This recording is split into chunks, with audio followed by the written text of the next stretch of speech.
Bonjour, je suis Corinne Cristol. Suite à la 6e capsule concernant l'audio du livre que j'ai écrit en 2011, Rupture et réconciliation, la crise au cœur de l'évolution, je propose de développer la première partie concernant le chaos, en m'attardant sur les prémices inconscientes d'une souffrance en dormance. En effet, dans cet extrait, je mets en avant l'importance de repérer un dysfonctionnement familial latent en fonction de la sensibilité de chacun et de l'organisation générale. Voici donc, pour illustrer ce thème abordé, les bases de mon histoire. Je suis la cadette d'une fratrie de 3 filles. Je suis donc l'enfant du milieu, dont on dit souvent que la place est peu confortable. Au demeurant, je sais que chaque place a ses avantages et ses inconvénients. Mes parents nous ont eus assez jeunes et ont fait un mariage d'amour. Je suis arrivée sur Terre pendant les années Peace and Love, en France. Dans ce pays qui hisse le drapeau tricolore basé sur des valeurs qui me tiennent profondément à cœur, liberté, égalité, fraternité. Je suis née un vendredi, sous le signe de la Balance ascendant Balance, et cette trinité Vénus marque mon existence telle une signature de naissance.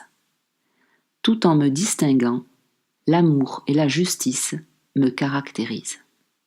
Il est vrai qu'à force de peser le pour et le contre, selon une grande sensibilité, le sens de l'équilibre et de l'harmonie s'avéreront être mes leitmotifs privilégiés à incarner. Ceci dit, je ne suis pas du genre à me laisser guider par des idées toutes faites, et seule ma conscience me propose un dilemme que j'aime. La vie fait de moi ce que je fais de la vie. Aussi, ce tempérament me mènera au bout de moi-même, tel un sage message vers l'amour de soi.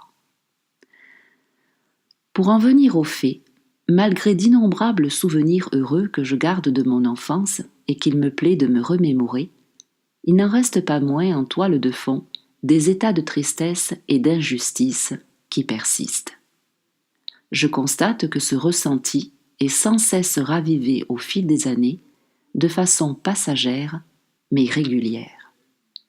Néanmoins, la vie se passe, ma propre famille se construit, mariage, enfants, et je sens bien au fond de moi qu'il m'est de plus en plus difficile de tout concilier, à savoir rester attaché à ma famille originelle et être disponible à ma vie nouvelle. Brièvement, de toute mon enfance, je retiendrai énormément d'amour, beaucoup de joie et des difficultés comme dans la plupart des familles. Seulement voilà, ces difficultés persistaient et se focalisaient sur ma relation avec ma sœur aînée. Je la trouvais, dans ses comportements et ses paroles, égoïste et méchante, comme si elle ne m'avait jamais acceptée au point de me détester.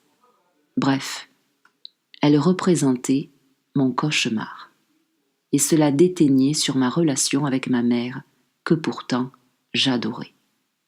En effet, quand je m'en remettais à elle pour exprimer mon ressenti à ce sujet, je voyais bien qu'elle ne comprenait pas la gravité de ce que je vivais, et finalement, rien ne changeait, jusqu'à me sentir souvent incomprise et parfois même délaissée. Du reste, dans mon équilibre familial, je me tournais davantage vers ma sœur Benjamine, avec laquelle je partageais une belle complicité de jeu et de rire, au point qu'elle représentait mon bonheur. Quant à mon père, j'éprouvais pour lui une immense tendresse, et je trouvais qu'il travaillait trop, car souvent il me manquait. En fin de compte, je me sentais aimée, mais je ne me sentais pas importante. Je crois peu me tromper en disant que j'étais une enfant pleine de vie. Je savais être calme et observatrice, tout autant qu'agitée et passionnée, passant du rire aux larmes comme une sentimentale frustrée. À noter que notre éducation était imprégnée de la religion catholique et que je faisais ma prière du soir avec beaucoup d'émotion.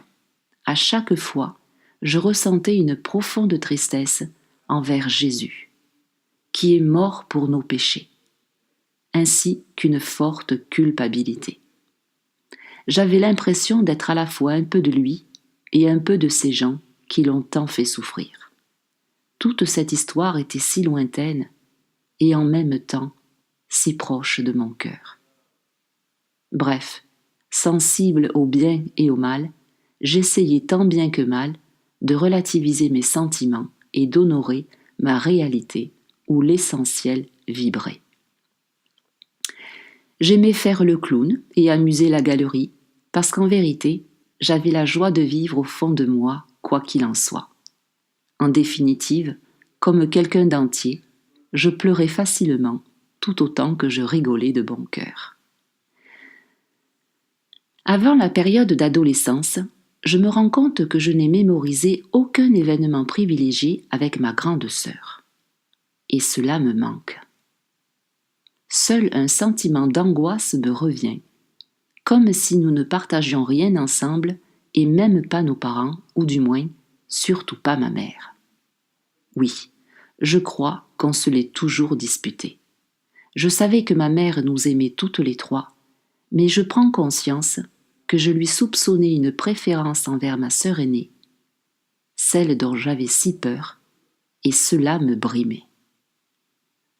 Par ailleurs, dans mon ressenti de l'organisation familiale, j'ai des souvenirs de conflits entre ma sœur aînée et mon père qui ressurgissent, et je m'aperçois par contre qu'entre mes deux sœurs, leur relation ne m'a pas marqué plus que ça, comme si elle était quasi inexistante, en tout cas, ni bonne ni mauvaise. Et de ces constats relationnels, m'apparaît que notre famille était comme inconsciemment divisée. Dans ma vision, il y a d'un côté une relation privilégiée entre ma mère et ma sœur aînée. D'un autre côté, je vivais moi-même une relation privilégiée avec ma sœur Benjamine. Et quant à mon père, plutôt réservé et patient, il était surtout dévoué à la tâche pour subvenir à nos besoins. À ce propos, nous vivions dans un certain confort qui ressemblait à du luxe que j'avais du mal à apprécier, comme si l'abondance matérielle n'était pas mon essentiel et que j'aurais préféré profiter davantage de la présence de mon père plutôt qu'il travaille autant. Ceci dit, je sais qu'il était important pour mes parents que nous ne manquions de rien, et je leur en suis infiniment reconnaissante. Leur générosité, leur gentillesse et leur dévouement n'échappaient à personne. C'est leur façon d'aimer, sans compter. Concernant ma problématique avec ma sœur aînée, les années s'écoulant, j'ai quand même le plaisir de constater que j'ai vécu de bons moments avec elle pendant mon adolescence, jusqu'à découvrir une certaine compatibilité dont je garde de beaux souvenirs. Bien qu'ayant toujours souffert du duo qu'elle formait avec ma mère, mon regard avait relativement changé. Ceci étant, le problème n'ayant jamais été considéré à la base, il restait non réglé, et l'on verra au fil des capsules suivantes comment ce qui réclame notre attention ne fait que s'aggraver dans le temps pour être libéré définitivement. En attendant de vous livrer la suite des événements, je vous remercie et je vous dis à très bientôt.